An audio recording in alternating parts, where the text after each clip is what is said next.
আসসালামু আলাইকুম। বাংলাদেশ পল্লী বোর্ডের মিটার রিডার কাম মেসেঞ্জার পদের নিয়োগ পরীক্ষায় আসা অঙ্কসমূহের মধ্যে আজকে আমরা এই ভিডিওতে 5টি অঙ্কের খুব সহজভাবে সমাধান করব। তো আসি আমরা মূল অঙ্কে। প্রথমে 1 নম্বর অঙ্কে বলা হয়েছে যে 10 জনে একটি কাজের অর্ধেক করে 7 দিনে, ওই কাজটি করতে 5 জনের কতদিন সময় লাগবে?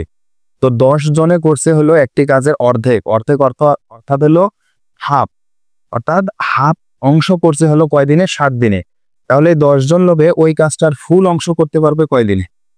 হাফ অংশ যেহেতু করছে হলো 7 দিনে, তাহলে ফুল অংশ করতে লাগবে হলো 14 দিন। তাহলে বলছে যে ওই কাজটি করতে 5 জন লোকের কত দিন সময় লাগবে? আমরা দেখি 10 জনের লাগছে কত দিন? 10 জনের সময় লাগছে হলো 14 দিন। 1 জনের সময় লাগবে হলো, যেহেতু বেশি লাগবে তাহলে 10 গুণন 14, আর 5 জনের লাগবে ভাগ 5। আমরা যদি কাটাকাটি করি 5 দুগুণে 10, 14 দুগুণে 28, আমাদের অ্যান্সার হবে হলো 28। আমরা 2 নম্বর অঙ্কে আসি। 2 নম্বর অঙ্কে বলা হয়েছে যে a + b = 7, a² + b² = 25 হলে ab এর মান কত? আমরা যদি a² + b² এর সূত্র বসাই তাহলে আমরা এখান থেকে আমাদের ab এর মান বাইর করতে পারবো। আসলে আমরা এখানে দেখি a² + b² = 25, এটা দেওয়া আছে আমাদের এখানে a² + b² = 25। আমরা যদি এটার সূত্র বসাই, আমরা জানি a² + b² এর সূত্র হলো a + b² - 2ab, আর এখানে দেওয়া আছে এই সংখ্যা সমান হলো কত দেওয়া আছে? 25। এখন আমরা a + b এর মান এখান থেকে নেই। a + b এর মান হলো 7, 7² - 2ab = 25। আমরা যদি এই 7কে এই পাশে নিয়ে আসি তাহলে হবে আমাদের -2ab = কত? 25 - 7² -2ab = 7² হলো 7 × 7 = 49, তাহলে 25 - 49 = হলো -24 -2ab। এখানে মাইনাসে মাইনাসে আমরা কাটি, 2ab = হলো 24, তাহলে ab হলো কত? ab হলো 12। আমাদের অ্যান্সার এখানে হবে এ নম্বর 12। এখন আমরা 3 নম্বর অঙ্কে আসি। 3 নম্বর অঙ্কে বলা হয়েছে যে 1050 টাকার 8% কোনটি? 1050 টাকার 8%, অর্থাৎ আমরা এইভাবে লিখতে পারি 1050 এর 8%। তো আমরা সবাই জানি গণিতের ভাষায় এর শব্দের অর্থ হলো গুণ, অর্থাৎ 1050 এর বদল আসবে গুণ। আর আমরা যখন 8% পার্সেন্টেজকে আমরা যখন ভাঙবো, তখন পার্সেন্টেজ ভাঙার জন্য নিচে 100 দ্বারা আমাদেরকে ভাগ করতে হবে। তো আমরা যদি নিচে 100 দেই, তাহলে এখন আমরা যদি কাটাকাটি করি 0 0 কাটা, 5 দুগুণে 10 2, আর এখানে 21, এখানে দিলে কাটি 4 দুগুণে 8, অর্থাৎ 21 গুণন 8 84। তাহলে আমাদের অ্যান্সার আসবে হলো 84। আমরা 4 নম্বর অঙ্কে আসি। এখানে বলা হয়েছে যে একজন কর্মচারীর বেতন 20% বৃদ্ধির পর 180 টাকা হলো, পূর্বে তার বেতন কত ছিল? এখানে বলছে যে তার বেতন 20% বৃদ্ধির পর 180 টাকা হয়েছে, অর্থাৎ তার আগে যেটা বেতন ছিল সেটা ছিল 100%, এখন তার সাথে আরো 20% বৃদ্ধির পর সেটা 180 টাকা হয়েছে। তাহলে আমরা লিখতে পারি 120%, অর্থাৎ আগে পূর্বে তার যেটা বেতন ছিল সেটা ছিল 100%, আর এখন যোগ হয়েছে হলো 20%, অর্থাৎ 20% বৃদ্ধি পাইছে। 120%, এই 120% সমান কত? এখানে দেওয়া আছে 120% সমান 180। তো এখান থেকে আমরা 120% সমান 180, 1% সমান 180 বা 120, অতএব আমাদের 100% সমান এখানে 180 গুণন 100 নিচে 120।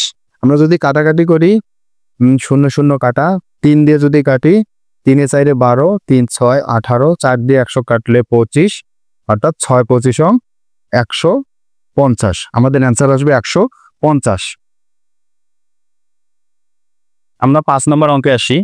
5 নম্বর অঙ্কে বলা হয়েছে যে পিতা ও পুত্রের বয়স একত্রে 80 বছর। 4 বছর পূর্বে পিতার বয়স পুত্রের বয়সের 5 গুণ ছিল, তাহলে তাদের বর্তমান বয়সের অনুপাত কত?